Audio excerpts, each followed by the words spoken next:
Donald McDonald. I recently stumbled upon verse 3372. Would you mind giving your interpretation, please? Thanks. Okay. Let's do it. Let's do it. Quran 3372. Wait. Is there a 3372? There should be.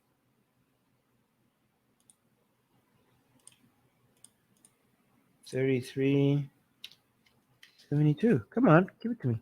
There we go.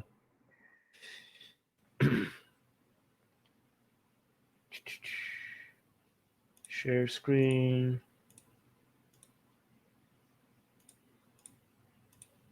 Okay. What do we have here?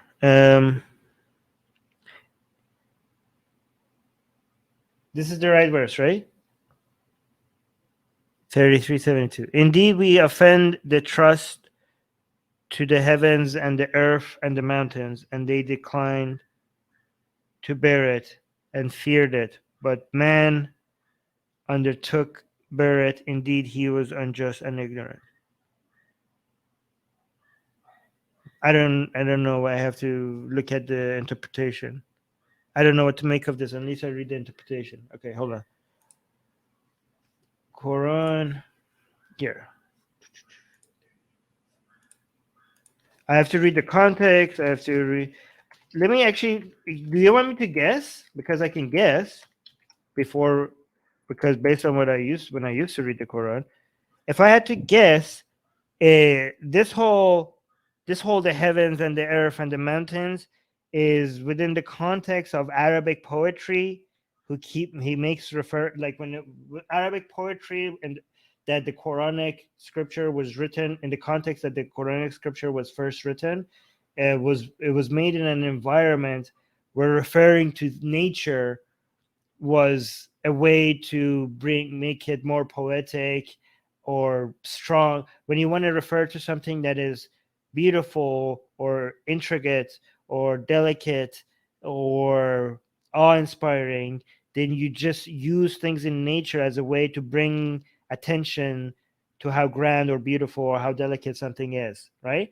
So, and that was within these types of Quranic verses was written in an environment where that was the norm, and the Quranic verses were inspired by that, right? So this is what I'm guessing. I might be mistaken, right? So whatever it's trying to say, like for example, there's Quranic verses that used to like swear, like starts swearing, like or bringing attention to the spider or to the fountain or to the rain or to the spring or something, right? If I remember correctly. And here you can see like indeed, we offer the trust unto the heavens and the earth and the hills, and the mountains. Okay, so we're talking about something grand, something we're talking about something that is bearing it. It's so heavy on your shoulders that the mountains refused it. Right? I'm guessing right now. Guys. I am not good at interpretations. This is why I usually just go right to the tafsir and just read the tafsir, the Quranic interpretation using the context. But I'm just trying my hands at it because I'm not a very poetic person. I'm just trying to see if I can be understanding what is trying to happen here. And they declined to bear it. So even though the mountains declined to bear this burden, the humans accepted it. The man accepted it, but they were stupid for accepting it. So the mountains knew better. Okay, so I'm guessing that's what's happening. Okay. Is my caps lock on? So what I'm going to search for is Quran 3272 and then tafsir. Okay. And then see when I put tafsir next to my search, then I could bring up.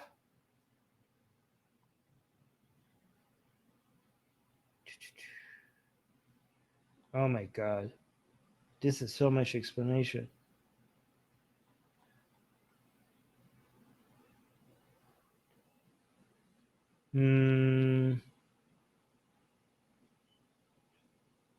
If they fulfill them, he was. Okay. This I would have to read. It takes a while to read this, okay? Not because their intention was sinful, but because of their respect for the religion of in case they would.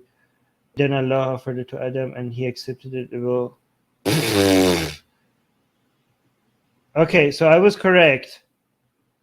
But this is what I would do when I want to figure out an interpretation of a verse. I just search for the Quranic verse and then I put a tafsir right next to it. And this the tafsir that I found is Tafsir ibn Khatir. So, but man bore it verily, he was unjust and ignorant. So, okay, so we're getting where the source of this tafsir is. Saying Allah offered to them the heavens and the earth and the mountains on the grounds that if they fulfilled them, He would reward them.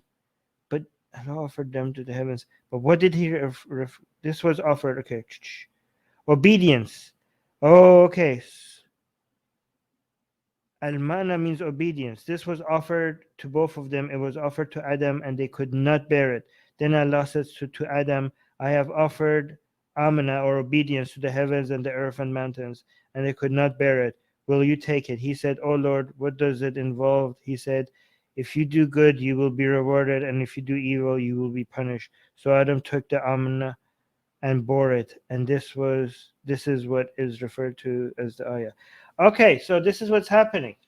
So apparently, as humans, we have accepted this burden to this game that if we fail at, we'll be screwed. And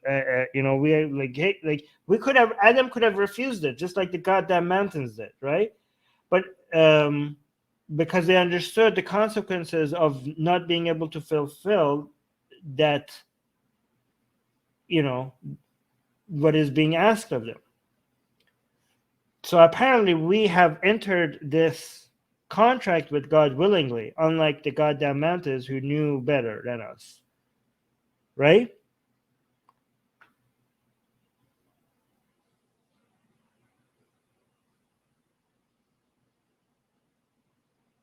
And so I think I'm doing good. Yeah, okay. Apparently my interpretation was correct. Okay. But the problem with this verse is that then why do we have to play that game? Because Adam accepted that contract. Just because we're the sons of Adam, now we also have to accept the consequences of failing this game?